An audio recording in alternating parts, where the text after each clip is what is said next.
அஸ்ஸலாமு அலைக்கும் வரஹமத்துல்லாஹி வபரகாத்துஹு. ரப்பி ஜித்னி இல்மா.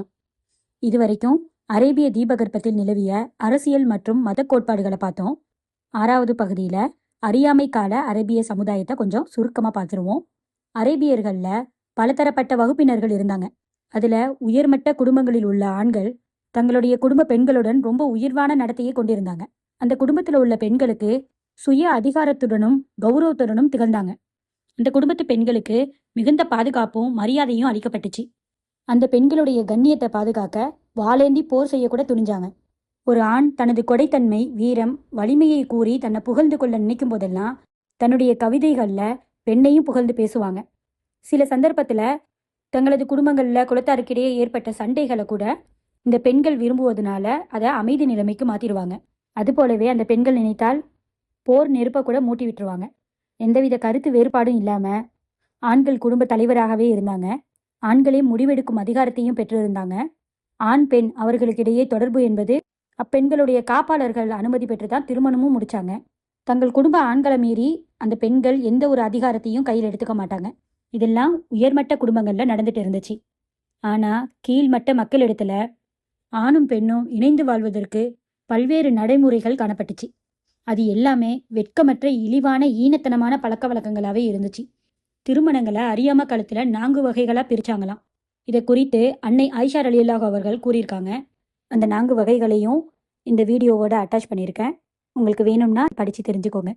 திருமணங்களில் எவ்வளவு வேறுபாடுகள் இருந்துச்சோ அது போலவே அரேபியர்கள் தங்களது பிள்ளைகளுடன் கொண்டிருந்த தொடர்பும் பல வகைகளாக இருந்துச்சு. அதில் சில பேர் தங்களது பிள்ளைங்களை உயிருக்கு உயிராக நேசிச்சாங்க. இதை பற்றி ஒரு கவிஞர் கூட கூறியிருக்காங்க.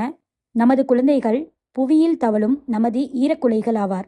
அதுபோலவே சிலர் பெண் பிள்ளைகளை அவமானமாக கருதியும் செலவுக்கு பயந்தும் உயிருடன் புதைச்சாங்க. வறுமைக்கு பயந்து தங்களுடைய ஆண் குழந்தைகளை கூட கொலை செஞ்சாங்க. அல்லாஹ் இதுக்கான வசனத்தையும் தன்னுடைய திருமறையிலே அனுப்பி வச்சிருந்தான்.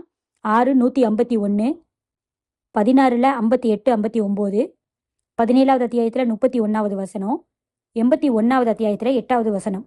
இருந்தாலும் இந்த பழக்க வழக்கம் பரவலாக இல்லை. ஏன்னா எதிரிகளுடன் போரிடுவதற்காக அவங்களுடைய ஆண் மக்கள் தேவையா இருந்துச்சு.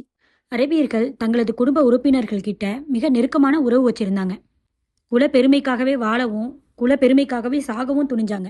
ஒரே கோத்திரத்தை சேர்ந்தவங்க தங்களுக்குள்ள சமூக பித்தும் இனவெறியும் கொண்டு அலைஞ்சாங்க. இனவாதமும் இரத்த பந்தமான குடும்ப பாரம்பரியமும் அவங்களுடைய சமூக அமைப்பின் அஸ்திவாரமா இருந்துச்சு. உன் சகோதரன் அநியாயக்காரனா இருந்தாலும் அநீதி இழக்கப்பட்டவனாக இருந்தாலும் அவனுக்கு நீ உதவி செய்யணும் என்ற பழமொழிக்கேற்பவே அவங்க நடந்துக்கிட்டாங்க. ஆனால் இஸ்லாம் அந்த பழமொழிக்கு தந்த அர்த்தம், உன் சகோதரன் அநியாயக்காரனாக இருந்தால் அநியாயத்திலிருந்து தடுப்பதுதான் அவனுக்கு செய்யும் உதவி என்று பொருள் தந்தது. சில நேரத்தில் தலைமைத்துவத்தை அடைவதற்காகவே ஒரே வம்சத்தை சேர்ந்தவங்க கூட தங்களுக்கிடையே வாளெடுத்து போரிட்டு கொண்டாங்க. தலைமை பதவிக்காகவே தங்களுக்குள்ள பகைவர்களா இருந்தாங்க. அந்த காலத்து மக்கள்கிட்ட செம்மையான சிந்தனையோ பகுத்தறிவோ இல்லை. அதனாலேயே அந்த காலத்தை அறியாமை காலம்னு சொல்றாங்க. ஏற்கவே முடியாத செயல்களும் இழிவான நடத்திகளும் குடிக்கொண்டிருந்துச்சு. அதே நேரத்தில் வியக்கத்தக்க சில அரிய பண்புகளும் அவங்க கிட்ட இருந்துச்சு. அதில் முதலாவது கொடைத்தன்மையும் தயாளத்தன்மையும். அவங்க கொடைத்தன்மையில் ஒருவருக்கு ஒருவர் போட்டியிட்டு அந்த தான தர்மத்தை செய்வாங்களாம். கடுமையான குளிரும் பஞ்சமும் நிலவிருந்த காலத்தில் ஒரு விருந்தினரை ஒரு வீட்டுக்கு வந்துட்டாங்கன்னா அந்த மனிதர்கிட்ட ஒன்றுமே இல்லாமல் ஒரே ஒரு ஒட்டகம் மட்டும் இருந்துச்சுன்னா அந்த நிலையில கூட அந்த ஒட்டகத்தை அறுத்து விருந்தினரை உபசரிக்க செய்வாங்களாம். அவங்க கிட்ட அந்த விருந்தோம்பல் குணம் ரொம்ப மிகைத்து இருந்துச்சு. அது மட்டும் இல்லாமல் ஒருத்தவங்களுக்கு நஷ்டஈடு வழங்க வேண்டி இருந்துச்சுன்னா அது அவங்களுடைய சக்திக்கு மீறி இருந்தாலும் அந்த தொகையை தருவதா பொறுப்பேற்றுக்குவாங்களாம். இதனால் பிற உயிர்களை பறிக்கப்படுவதிலிருந்து அவங்க பாதுகாக்கப்படுவாங்களாம். இந்த செயலை அவங்க ரொம்ப பெருமையாக கருதுவாங்களாம். மது அருந்துவதை பெருமைக்குரியதான் அவங்க நினைச்சாங்க. அது எதுக்காகனா அது சிறப்பான செயல் என்பதற்காக அதை நேசிக்கல. மது அருந்துவது தானம் தர்மம் செய்வதற்கு ஒரு வழியா இருக்குதான். செல்வத்தை வாரி இறைப்பது மனதிற்கு எளிதாக்குது. அது எப்படின்னா மது அருந்திட்டு அவங்க கொடுக்குற செல்வமும் தானமும் நம்மளுடைய செல்வம் குறையுதுங்கிற எண்ணம் இல்லாம மனசுக்கு எளிதா இருந்திருக்கு. அதனால அதை நேசிச்சாங்க. அதனாலேயே அந்த திராட்சை கொடிக்கு கரம் கொடை என்றும் அதிலிருந்து பிழியப்பட்ட மதுவுக்கு பின்துல் கரம் கொடையின் புதல்வி எனும் பெயர் வச்சாங்க. சூதாடுவதையும் தங்களது கொடைத்தன்மையின் வெளிப்படையாகவே கருதினாங்க. சூதாட்டத்தில் வெற்றி பெற்றவர் தான் செலவிட்டத்தை மட்டும் எடுத்துக்கிட்டு மீதத்தை ஏழை எளியோருக்கு கொடுத்து விடுவாராம். இதனாலேயே மது அருந்துவதிலும் சூதாடுவதிலும் எந்த பலனும் இல்லை என்று குர்ஆன் மறுக்கவில்லை. மாறாக அதன் பலனை விட அதன் தீய விளைவு தான் அதிகமா இருக்குன்னு சொல்லியிருக்கு. 2வது ஒப்பந்தங்களை நிறைவேற்றுதல். ஒப்பந்தங்களை நிறைவேற்றுவதிலும் வாக்குகளை காப்பாற்றுவதிலும் மிக உறுதியா இருந்திருக்காங்க. தங்களுடைய பிள்ளைகள் கொலை செய்யப்பட்டாலும் தங்களது வீடுகள் தகர்க்கப்பட்டாலும் அது குறித்து எந்த ஒரு அலட்சியமும் செய்யாம தங்களது ஒப்பந்தத்தை நிறைவேற்றுவதில் ரொம்ப கவனமா இருப்பாங்களாம். சுய கௌரவம் மற்றும் அநீதத்தை சகித்துக்கொள்ளா தன்மை. இந்த பண்பு அவங்களுக்கிடையே கட்டுக்கடங்கா வீரத்தையும் அதிரடி ரோசத்தையும் வேகமான உணர்ச்சி வசப்படுவதையும் தூண்டுச்சு. யாருடைய சொல்லாவது அவங்களுக்கு கௌரவ குறைவா இருந்தாலோ இல்ல இழிவை ஏற்படுத்துற மாதிரி இருந்தாலோ அவங்களுக்கு எதிராக தங்களுடைய உயிரை பற்றி கூட சிறிதும் அலட்சியம் இல்லாம வாளாலும் அம்புகளாலும் அவங்களுக்கு பதிலடி கொடுப்பாங்களாம்.